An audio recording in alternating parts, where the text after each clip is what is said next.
Like every year, residents of Raid Iapngar in Ri Bhoi district today thronged the Umtung river to take part in the age-old tradition of fishing, usually held days before the rice harvest sets in. This year, the traditional practice was declared open by the president of Young Minds, Isynei Hinge, in the presence of village elders, leaders of the Raid Iapngar and the Synjuk Samla Raid Iapngar and others. Residents of Raid Iapngar, men and women, young and old, came out in large numbers to take part in this traditional practice. Upholding such practices foster a sense of unity and brotherhood amongst the residents of the Raid.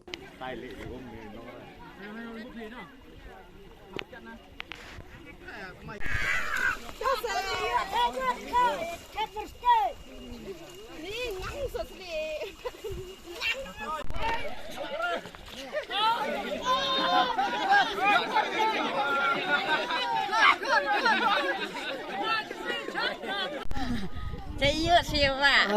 Nyem klik, nyem ngap. Jan